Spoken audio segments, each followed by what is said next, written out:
Wake up, goddammit. Hey, and this shit, I just fucked up my own shit. Wake up, goddammit. Hey, welcome to the Tires Lounge and No Show, where we educate through entertainment. Make sure you download the official Tires Lounge and No Show app, available right now on iOS and Google Play. Sign up for free. Check out some of the content, old content, new content. If you want to become a subscriber, you can hit the subscribe button in the middle. Pay monthly, pay yearly for exclusive content that everybody else don't get to see. All right. Happy New Year. This is actually my very first Tires Lounge and No Show interview for 2024. We got a lot more content and things that we're going to do coming in this year, but this is my very first one. And I'm sharing this very first show with a brother who put me on his platform back in 2023. We had a good time, good conversation. So now we're on my platform and we're gonna talk about him and his story and his experience and what he's doing now in 2024. The brothers from Dayton, Ohio. All my Midwesterners. If you know about Ohio, you definitely know about Dayton. I got my own Dayton. I got my own Dayton story. When I was at a bus station one time, you know what I mean. But shout out to Dayton. Shout out to Ohio.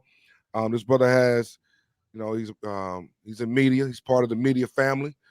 He's also part of the literature family. He's dropped a book, TV shows. He's doing a lot, and he's assisting, and he's doing one of the things that a lot of people are doing right now, and it's a good thing because we all need a platform we can get our voices heard, we get our content out, and that is having an available platform for artists, musicians, business people to be able to get their brands and products and services, out there too. Putting some paint where it ain't. So I want to welcome to the Tires Lounge and No Show for the first episode of 2024, Hank and TV, the boss. What's good, sir? What's up with it? Oh, nothing much, man. In fact, how's been your New Year so far? Man, my New Year, man, started great. I did my first show January the 2nd. Okay. It did 10,000 views in like a couple hours. So that right there. All right. Then what else happened? I did that.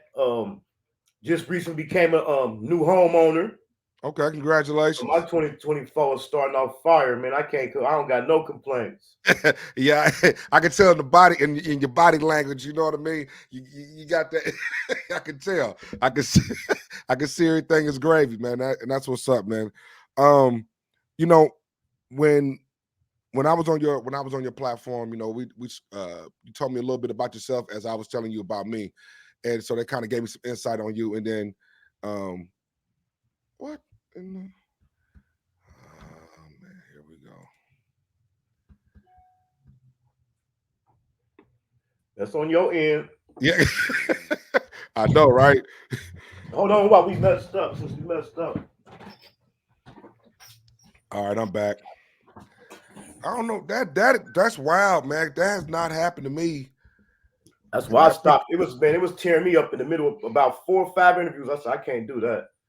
Yeah, that oh man, that ain't a good way to start it out. All right, well let's bring it back.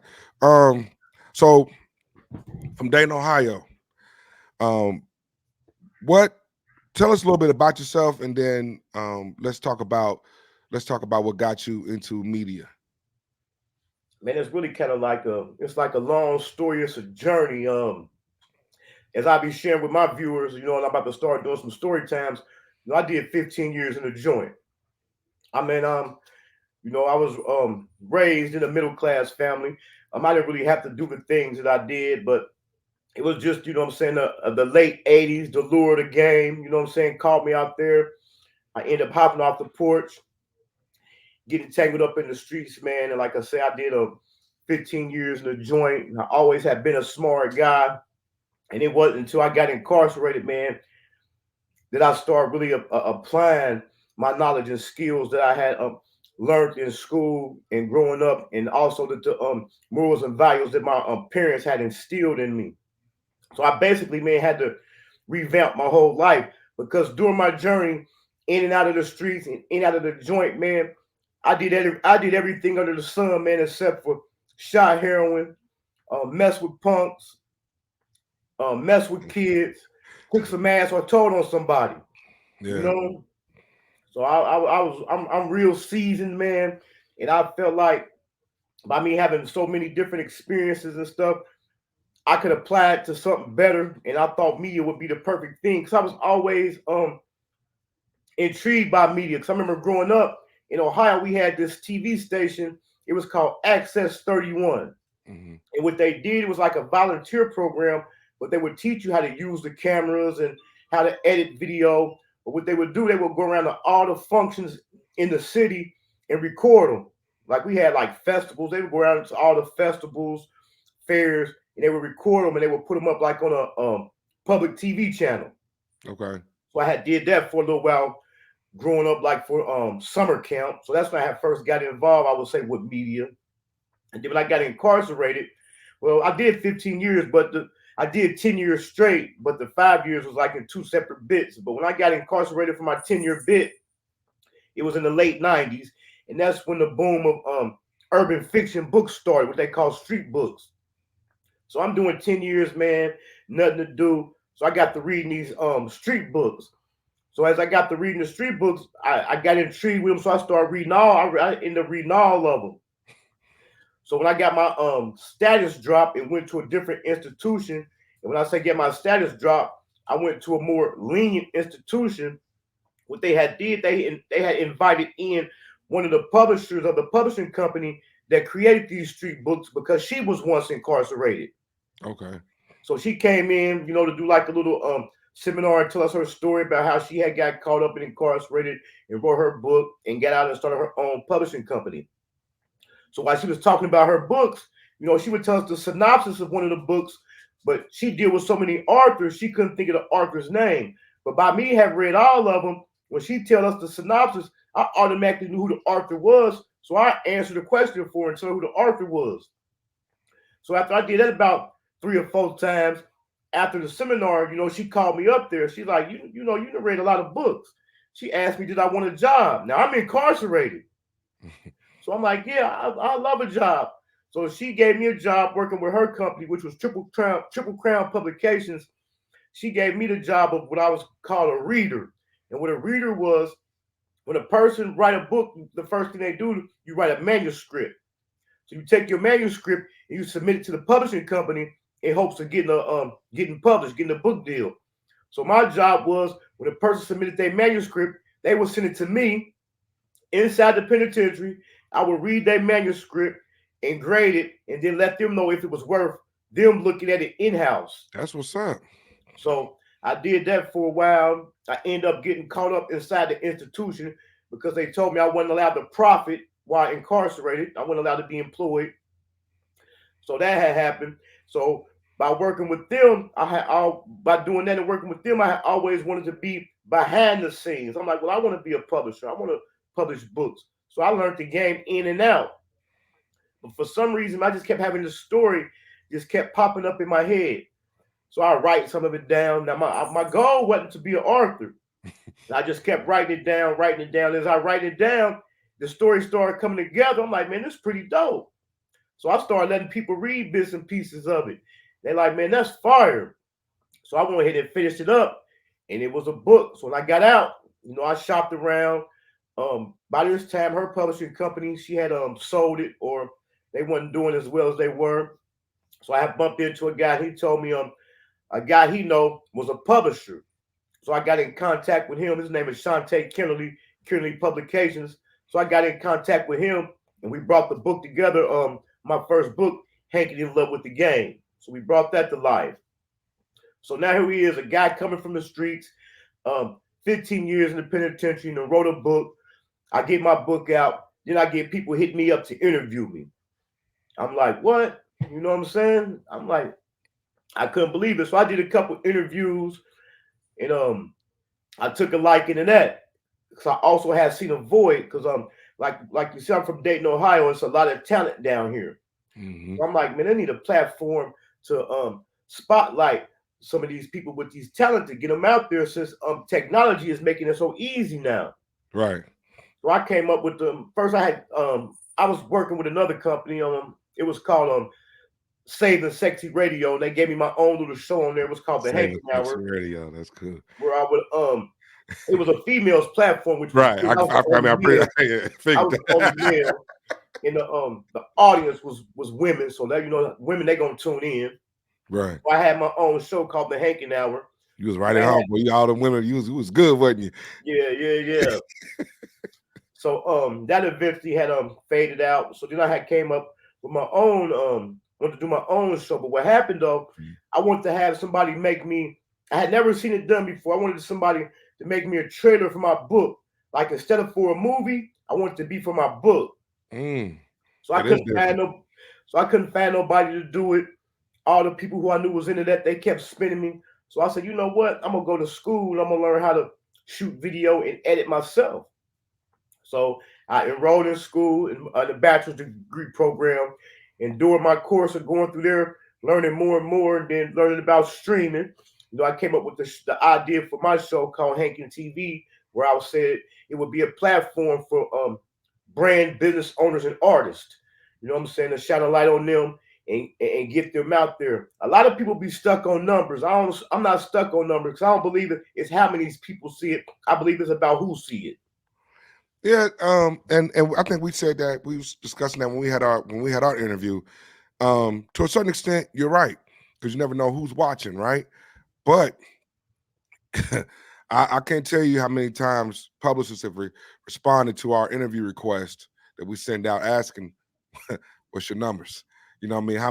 How many viewers you get in a month? How many this and that? But we got the resume. Right.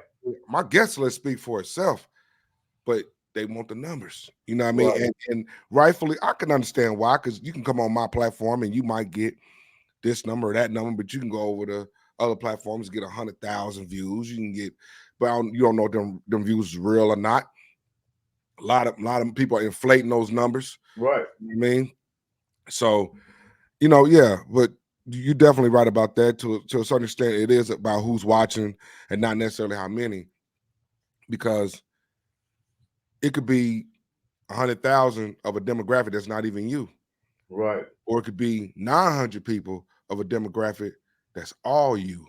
Right. And that's more impactful, you know what I mean, in the end. So you gave me a lot right there. So let's backtrack a little bit. So what thing I heard in everything that you said is when you start something, you finish it.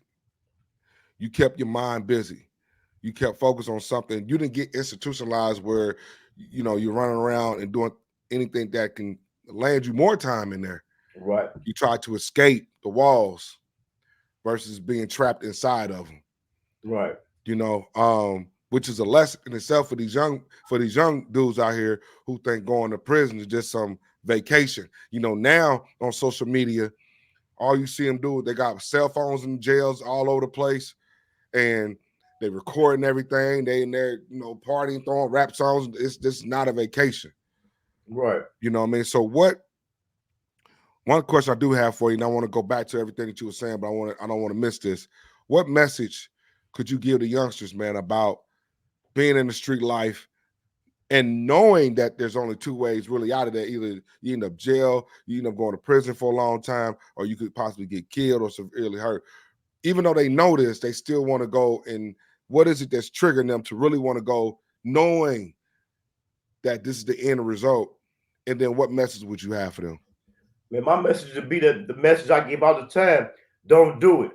It ain't worth it. Like you said, the end result is either forever in there or death. Everything come with hard work. And one of the examples I use by we saying guys going to the street, like when you hop off in the game, you don't hop off in the game on a brick. You start off with a quarter ounce, half ounce, whole ounce, Yep. holding a baby, then a half. You got the gram. So that I applied that, man, to everything in my life. Hard work. If you just be patient, just like in the game, when you fall off, you got to start back over. You got to be patient till you pump That's up. right. It's the same thing when you're being positive, man. I think what we got now, people got a microwave mentality. They want everything right now. But sometimes, we can talk to a person we blue in the face and tell them don't do it, ain't worth it. But sometimes a person, they got to touch that stove for themselves. You know what I'm saying? Yeah. And when it comes to the microwave mentality,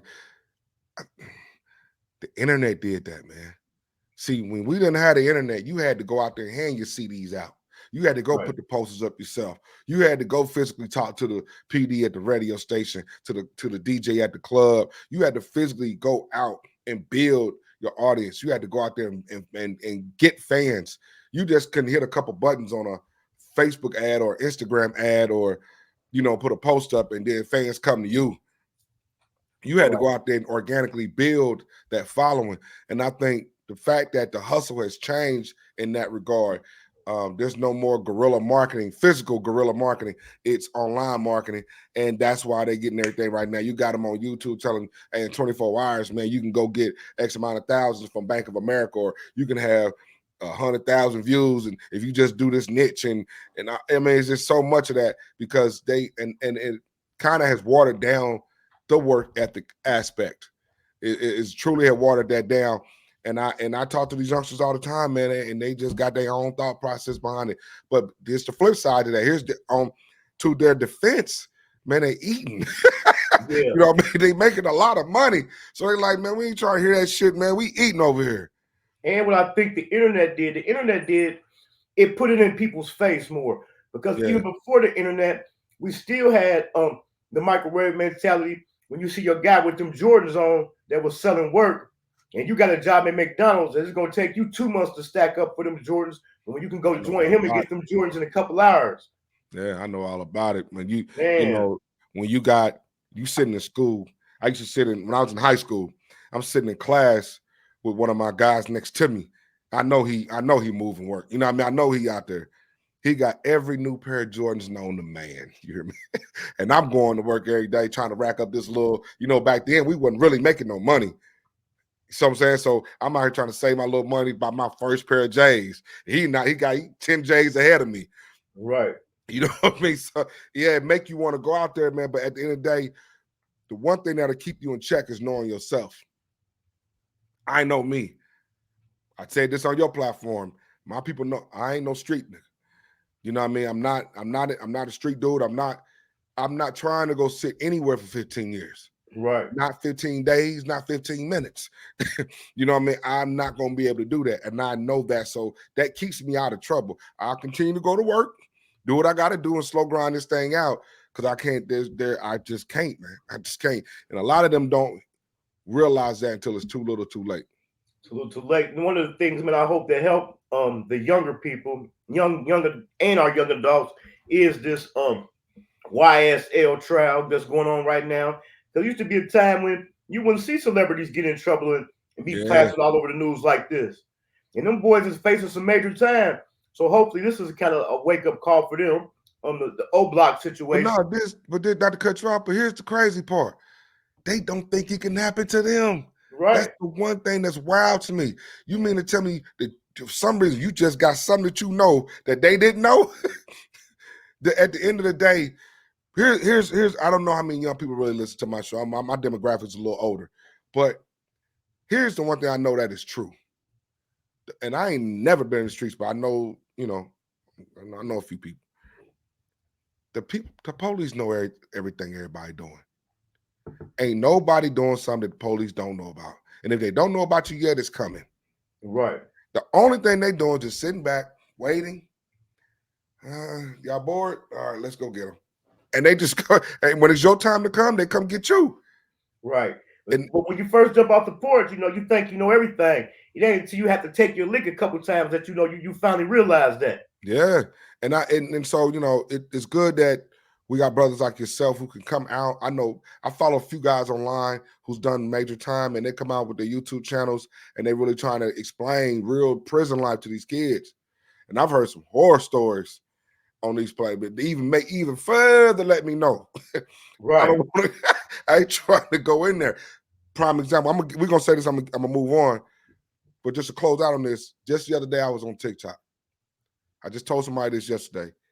I don't know what this dude did, but he was laying on the floor in the day room.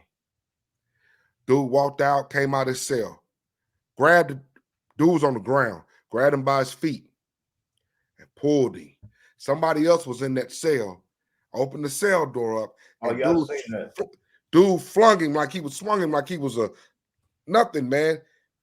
Yanked him, and he slid all the way into that cell, and they shut it. They tore him Oh up. man, ain't no way in hell. You seen that? Yeah. Oh man.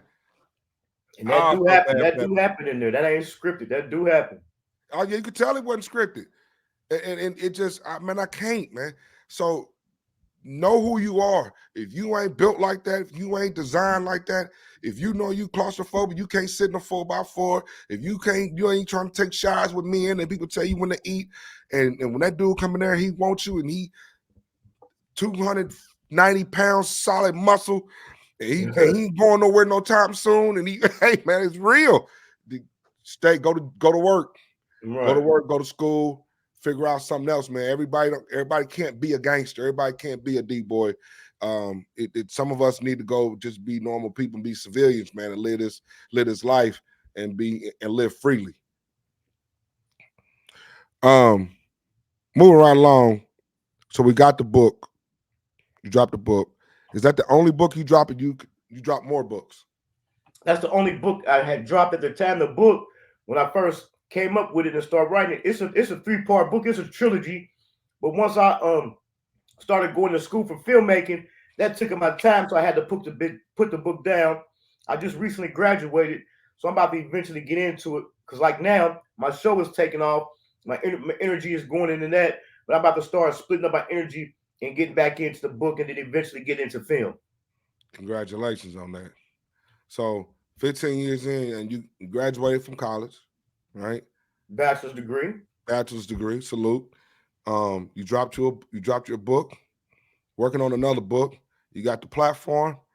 So they can't say it can't be done. They can't say it can't be done, man. You know what I mean? That it's all excuse. You cannot say it can't be done. Now, all right. So we got the book. We got the media platform. Hankin TV. Now that is a platform that provides. What I'm saying is a platform that provides assistance to artists, businesses, brand owners, and get yourself seen and heard. So you said you just had an interview do, what was it, 10,000 views in a couple of Yeah, hours? yeah. Was that who was the guest? It was a guest was an artist named TTE Naughty, Okay. and then it was rebutted by another guy, Birdman's brother, Terrence Gangster Williams. He rebutted what Yeah. the guy had said. So it was like a 2-part video. Let me touch on the numbers right quick again. I'm not saying that the numbers are not important, but what people tend to do, they tend to get caught up on the numbers of their views, which would discourage them. Don't get caught up on them numbers. It ain't about it how many people see it at the time. It's about who see it. Your numbers eventually gonna come, because Right. we already know in the industry numbers don't lie. We need them numbers. Like you said, when you reach out to people, they want to know what your numbers is. But for the small people, don't get everybody. Like I said, the microwave mentality. Everybody want to do 1 million views off their first video. What I wanna get too far off subject, but I do want to touch it. So what is your ultimate goal with Hankin TV? Because you said you're going to do filming, you're going to do video, film and video. You got to do the author. I can see you going to try to start publishing books. I can see, because you're a man of many hustles, right? So you're gonna try to figure that lane out next, right? Right. So what's the end goal? What's the goal for Hankin TV? I mean, the goal for Hankin TV, I just posted something on January the 1st. The goal of Hankin TV, man, 2024, so I'm going to change it. Hankin TV going to change somebody's life. Because the whole purpose for it is to get them seen, to get the talent seen, get your business seen, get your brand seen, get your music heard. The whole goal is to change somebody's life, along with mine, because I'm definitely trying to change my life along the way, but I'm not selfish. So the whole goal is to change somebody's life, man. All right, man. So I know we're talking about numbers and everything. I know you probably saw the Cat Williams and the Shannon Sharp interview. 45 million views, man. It's at 50, it's like 50 something now, like 54, 57 now. I check it every day. Now, real quick, I want you to give me your what do you think? What was your thoughts when you saw the interview? From an interviewer, and give me an answer from from what we do, not from a fan standpoint. Right. It didn't surprise me coming from Cat Williams. Mm-hmm. I don't think Shannon Sharp was aware of it, but drama sells. Drama and mess is what the people want to see. And that's the same thing I was thinking. I don't think Shannon was prepared for. I don't even think he even really knew Cat Williams. By the did? way, you know what I mean? Because he wasn't. He kept being Cat Williams kept shocking him when he does normal Cat Williams stuff. You know what I mean? Right. It's not new to us, but I think it was new to Shannon. And 50 million views, 50-some million views. This is why numbers sometimes play a part. I'm gonna tell you in my opinion, the good and bad about that interview. It's 50 million views. The good side of it, on the positive side, right? It's 50 million views. Shannon probably got more subscribers, more followers. Cat Williams is gonna make a bag when he go back out on tour. All that's great. Here's the flip side to that. Shannon possibly could never top that interview again. He gonna keep chasing it. He gonna keep chasing it. Now he had a focus that you know what I mean? The consistency, right? He had Steve Harvey, Cedric the Entertainer, Country Wayne, a plethora of other people. And he wasn't really worried about the numbers, but now that 50 million is in front of him. How do we top that? How do we even get close to that? That's the downside because he may never top that, and people might judge him based on that. So sometimes the numbers can be your gift and can be your curse. But at the same time, the people that do judge him, he got to be seasoned to know not to pay that no attention because people in the media already know you might not do it again. Right. He can't pay attention to what the people say, but I don't think he really know because it shocked him. Like we both said, what Cat Williams said didn't surprise us. And it wasn't nothing really new. He just said it in a different way. And I even told people, I said, you know what if Cat, Steve Harvey, Kevin Hart, all these guys that he's talking about, what if they wasn't already, what if this was planned? What if it was already designed? Look, I'm going to go on Shannon Sharpe show. I'm going to blow this thing up. I don't know how big it's going to do, but we all going to eat after this. Because guess what? Everybody's going to make some money based off of that interview because they want to see when everybody come to town and get on stage what they're going to say about Cat. Right. They really owe Cat some money. Cat will be in Ohio in April, and I already got my tickets. Stacey already said she in there. She in there. And I used to go see Cat Williams when he came to Louisville, when he came to Indianapolis. But I'm definitely gonna go check. I'm definitely gonna check him out. But I was checking him out anyway. You see what I'm saying? So most people going because of that happened. I check Cat out anyway. So I mean, it's a difference. But moving right along, man. So I want to get to a different level. Let's switch the conversation real quick. It's 2024, man. Are you NFL or NBA? And you know what? And it surprised people for me, as far as me doing so much time in the joint. I don't even keep up with sports. The only time I do keep up with sports is when I'm in the joint because I'm playing football tickets. I'm gambling. But on the free world, I got too many other things to be doing, and I don't know if I'm ADHD, but I just can't sit down long enough. Me either. I do got some teams. My basketball team is anywhere LeBron playing, which is the Lakers. And then my football teams is Bengals, of course, for Ohio, and the Dallas Cowboys. But I don't really keep up with sports. So how you feel about another year of disappointment from Dallas? They gonna come around and get it. I still am proud of the Bengals from last year. They made it further than they had made it in long decades. Time. They got a good future. It's Ohio's time. They've been, they were down for many years, and loyal fans. They never left them. Right. So now it's their time. And so you said LeBron. So who's your GOAT? It got to be. It's such a bicker about this, man, but we can't deny it got to be Jordan, man. All right, that's my man. We got to pay homage. We got to pay homage to our old school, man, because it's such a debate right now in the media, old school, new school, and people don't want to give old school their props. They say old school don't want to give new school their props, but when I got to stand up for the old school, man, it got to be Jordan. Hey, as soon as you said Jordan, I said we ain't got to go no further than that. That's it. I lost my train of thought. I'm going to edit this. So we went over the book. We went over the media platform. Now, I want to ask this. I do got this question about the media platform when it comes to dating. Is your are you looking to just really put Dayton, spotlight Dayton artists, Dayton business people? Is it Dayton based or is it Ohio based? And um, who from Ohio have you really like? Is this a Ohio thing, basically? Let me just put it like that. When I first started out, it started off as a Dayton thing, Mhm. Ohio thing. But when I started reaching out to people and um, trying to get people to come on the show, um, they we more of a small town, so they more focused on numbers. Um, so I eventually took it. It was when I first started, it was Dayton, Ohio, but it was open to anybody. So like I said, when I started reaching out to Dayton, I don't want to put no bad thing on my city, but they wasn't receptive. It was the big cities that started coming in and hitting me up. You know, they biggest artists, I mean, not even sometimes it not even happens they like local that. artists. They artists that's right there at the gate. They started hitting me up. So it's basically it's for anybody, but I'm getting more love and more feedback from other states and cities. All right. I mean, that sometimes it's like that. I mean, I went through my city and then I started venturing out.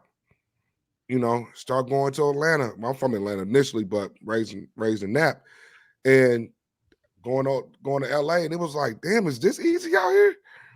I'm Man, talking to yep. Dash Dillon and them, like, is this easy? I said, oh, we should have been doing this a long time ago. You know what I I mean? think they don't have I think they really don't haven't grasped the concept, man, of networking.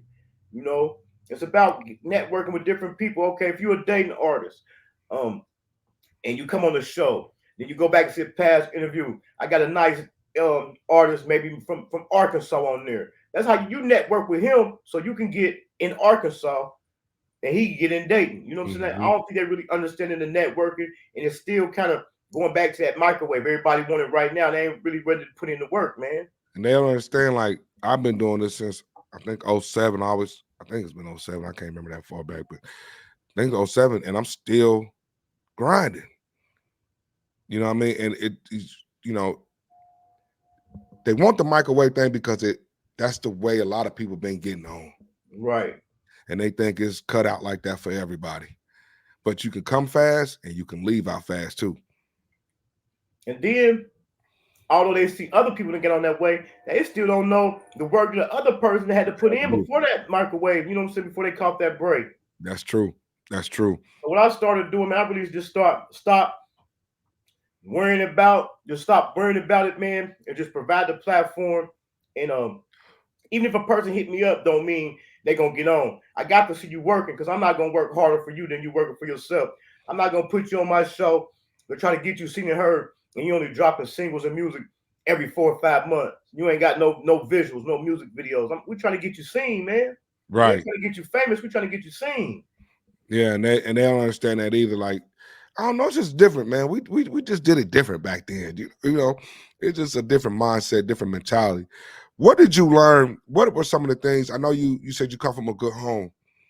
You know what I mean? You got your bachelor's degree. You were smart enough to know that I got to figure out another way. I got to figure out an angle.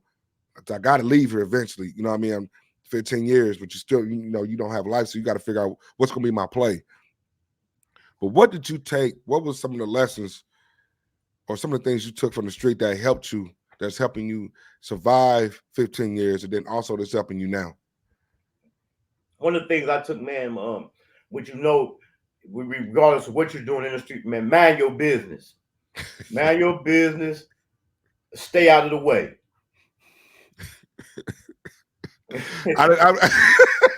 I'm laughing because I expect you to say that because most people don't say. And that's the one thing, like I tell people, number one cause of death is meddling. Man, You you got know, the mind. You can get caught up in your homeboy stuff.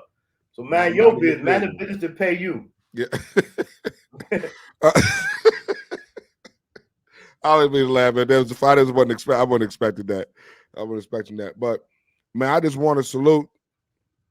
You know, I mean, I just want to salute the fact that you got somebody in media that really cares about this shit. Because my whole thing is when it comes to this media space, and I'm going to say this to you and a lot of other media outlets that are independent, that we slow grind this thing out. We ain't got no machine behind us.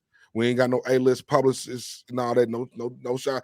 Shout out to Stacy, you know what I mean? But I'm talking about, you know what I mean, right? We don't have the machine behind us. We are slow grind this out of pocket.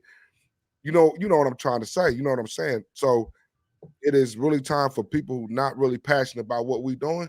It's time for people to get put on that bus. It definitely is. And one of the things I've seen, man, which is common, it took me a while to really get used to it. Like you'll see a person that start a show. You invite them on your show, they ain't even had a show. They start a show, they got your whole format. But what I had seen was they eventually fall off because they ain't passionate about it. Yeah. I used to get mad when I see that, like, man, they didn't even do a show. They came on my show, they got my whole little setup. But 2 or 3 weeks later, you don't even see them no more. Nah, and that's because they think this shit just. I used to get mad about that all the time, man. I remember one day I was out on location shooting an interview with I had a Pacific camera. It was a red camera. Nobody else had this camera because I lucked up on this camera at the, you know what I mean? All of a sudden now I'm starting to see the same cameras, you know, they interviewing the same way, they trying to do it the same way, but when the smoke clears, when it's time, when you seeing it now though, even with celebrities podcasts are falling off because this was something to get a lot of them through COVID. Yeah, that's when it started. Yup. That's when it started. That's when everybody started booming with all the podcasts, and people wasn't really serious about this shit. So that's when you start, trust me, brother, 2024, you're going to see a lot of them fall. Not because they couldn't really keep it up, because they wasn't serious about this being long-term anyway. When the last time you seen Fat Joe do an interview live? Right. You know what I mean? Like, yeah, because he back getting money. They back outside. They ain't got time to sit in front of this camera and they could give a damn for an hour because they getting too much money. And then another reason why I gotta say about 2 or 3 weeks later you don't see them no more is because the numbers. They let them numbers discourage them. Yeah. But it comes with marketing. And that's another thing they gotta understand too. Like I don't know what you do as far as the marketing, but I done did it all. Instagram ads, Facebook ads. I done spent hundreds, thousands of dollars on that stuff. Enhancing this border, this banner that you see. I had to go get that design. I mean, every little thing you could do to make your platform look good, look different, and spend that money. You'll constantly build. But if you build it, they'll come. And if you're consistent, they'll come eventually. Right. They'll come eventually. It'll happen. But but here's the other thing too. A lot of people are paying for interviews, man. That's what's really going on. Yeah, you know I have people try to charge me. I've had it happen. I've reached out to, I'm not gonna say their name. I ain't gonna say their name on the interview, but I looked at it, I said, you should be paying me. Yeah, like, is he serious? Oh no, we ain't doing that. Nah. Then I hit somebody else who is they're only famous if you're in that world. Right. Right? Okay, cool. They hit me back with a number. I'm not Vlad TV, man. We're not paying for these interviews. I will tell you this story though. Charleston White. Before Charleston White got big, he was supposed to be on my show.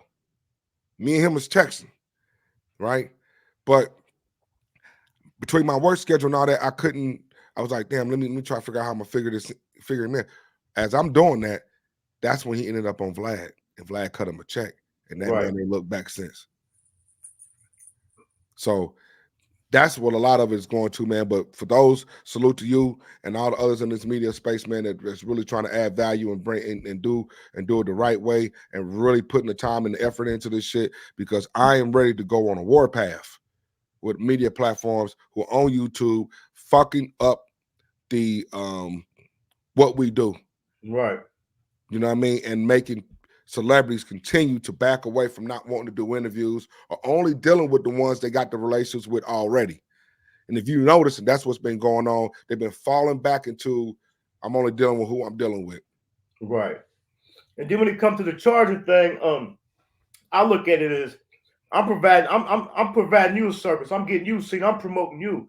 So why would I pay you? At the same time, I can't tell a person what their time is worth. But at the same time, when you know you ain't popping like that, and you trying to throw a person a high number, like I told you earlier, Mess Sale, I'm gonna put names on man. I reached out to Hot Boy Turk, and he threw me a number so crazy. I go through his labs, he had 8, 9, 4, 5. I be having more people in my lab than he do. You know, it's crazy. It's crazy about his name up. So I'm in Atlanta. This is 2014, I believe. I believe this is 2014. Right when he got out. He was gonna be at this club in Atlanta shooting a music video with this artist named Gloss the Boss. And Deb Anthony was supposed to be in there too. She actually ended up showing up, and I had I interviewed her. That interview was actually on YouTube. The Turk interview never made it to YouTube. We get in there, we do the interview with him, but because it was so much noise, and again, I didn't have the right equipment as I do now, the sound kind of overshadowed the interview. And we ended up getting that interview, and that's when he came right. That's when he was, when he first came home.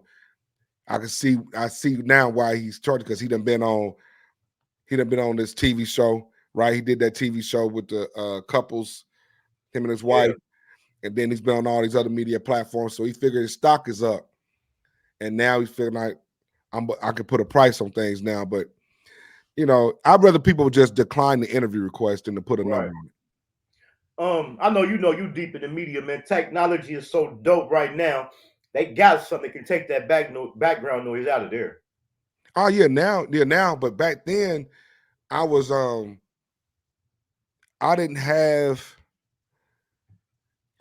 my microphones with the what I mean, with the microphone. I didn't have it, man, and I didn't know we was gonna be in there while the club. I mean, this is during the day. My thing is shut the music off. Let's go ahead and knock this out, or let's come on. Like I took Gloss to Boston. We went around the corner and shot the interview, like around the building where the noise was so bad. He asked me a question, and he was kind of you scared? You good? I'm like, yeah, I'm straight, but it's not working. I know this. I know what I have, and it's going to interfere. And that's exactly what it did. It never made it. But it was a good interview though. Right. But shout out to Turk though. I can't tell him what his tabs were, but that was just an example. And there's been plenty of other people who have done that. Yeah. Like I say, you have somebody with more motion, and then a person who try to charge you. You get a person with more motion than them hit you up and don't even ask for nothing. You got to try to force to get it, buy them lunch or something. And it's crazy you said that. I got stories for days, man, where like I said, Jay Prince came on my show. Jay Prince ain't never heard of me. Right. And so I was shocked that we got the green light for that. You know what I mean? But that's how weird it is sometimes. Like we got Kelly Price. Like, don't got names David Banner. I got names Tank. I'm like, shit, I didn't. But it's the other names that you thinking gonna say yes just because, you know what I mean? And then they don't want to come back with the nah, we ain't doing it unless we need that. Right. And I want to say something right quick. And it's a message to people, man, young and old, man, always believe in yourself. Because I remember when I had interviewed you on my show, I asked you, like, man, what I got to do to get on your show? And you told me, you got to submit your bio and this and that. And you done had so many, man, great guests that I ain't even do it because I'm like, man, I don't meet up to them people. He ain't going to put me on the show. And then for me to be your first interview the new year, man, I'm thank you. I want to congratulate your platform, man. And I never hit you up about it because I'm like, man, I ain't there yet. I ain't got to wait them people he got on his show got, man. Well, once you get to know me, man, you'll find out. And appreciate that, by the way. I'm cool, man.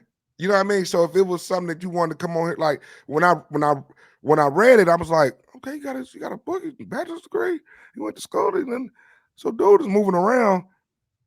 You just didn't have some blah blanket type of shit. You know what I mean? That's why I went straight to the book. Because for somebody to start and finish a book, that's a process. It's a lot that goes into finishing a book. Almost like trying to finish an album. Right.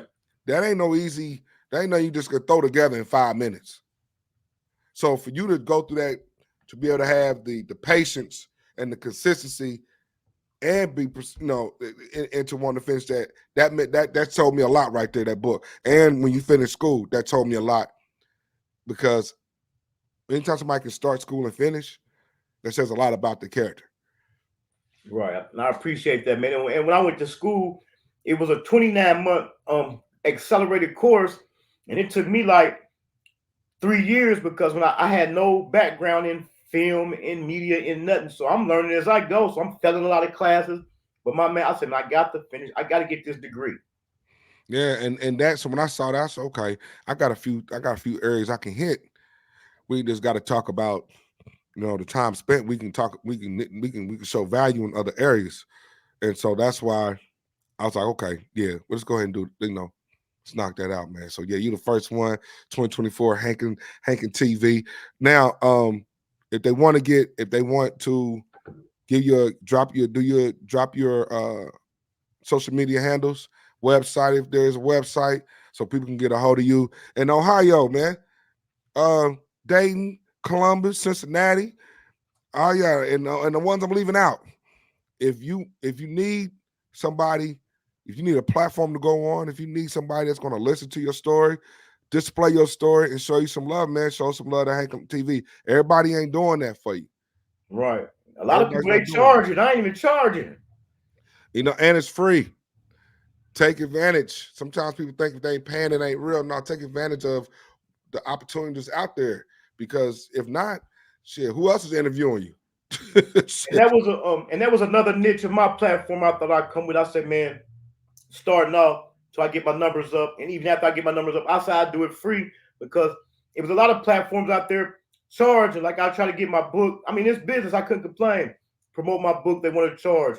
When I started my show, drop my link in your chat, they wanted to charge me. So I said, you know what, I'm gonna change the game a little bit and show love and get the love back. I get mad on the back end. Right. And I did the same thing, man. I actually was at an event one year. The dude was like, so what you doing? I said, I'm gonna do interviews. How much you charging for the interviews? I ain't charging nothing. He said, man, don't you ever do that again. He said, man, your time is money. You better charge something. And I'm like, I'm thinking in my head, numbers. I ain't there yet to be trying to charge nobody. Right. You know what I mean? But and to be honest with you, I still don't. Because I know what this does, and we can't give the secret sauce, away all the way, but you know what I mean. So there's a benefit to this, that if you don't get the money right away on the front end, it's okay.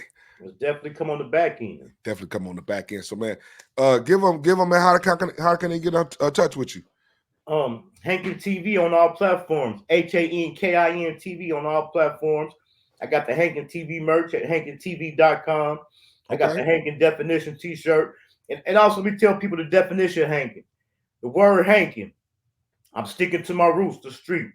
Down in Dayton, man, we had a huge opium epidemic in the late 90s, early mid 2000s with heroin.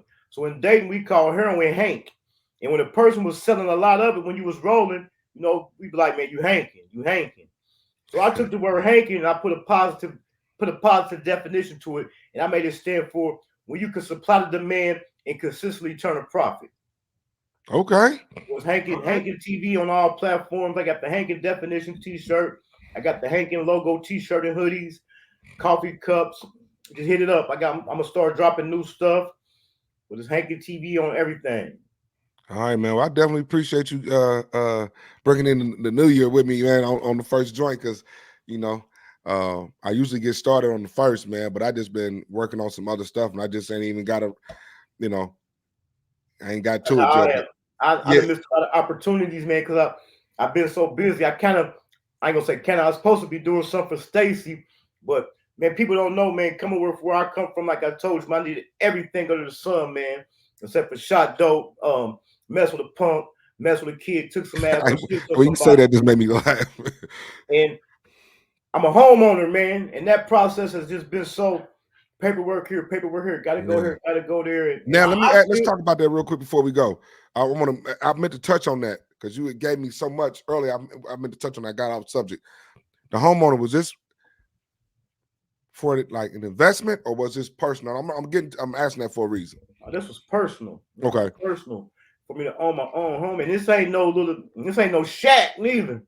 So No, I definitely got to shout my wife out because she definitely doing her part, man. But before me to go to that, man, when I was in the streets, it ain't nothing to go buy some houses. But for me to have to go through the loan process and run my credit, have to pay attention to how I'm spending, getting my credit right, saving my money, being a grown man. Put it like that, being a grown man. Yeah, it's definitely a process. You can't spend. You gotta, they want to see them documentations from. They want to see them bank statements. And that closing costs. Right. That closing costs, man. So yeah, more congratulations on to that, because that's when you can go out there and build something and buy something, and you can sit there and see where your money goes. A lot of people blow money, don't know where the shit going. Right. But at the same time, it was personal and an investment, because coming along with it is more space. Once I get more space, I can expand the brand, do more things, bigger production. Yeah. Congratulations yet again, man. Hankin TV, the Taj Longino Show. Like I said, make sure you download the app. Available right now, iOS and Google Play, man. Taj Longino Show, Hankin TV, man. 2024. Happy New Year. Get them goals achieved, man. We ain't got no time to waste because the shit's getting real. Wake up, Definitely. All right, Hank.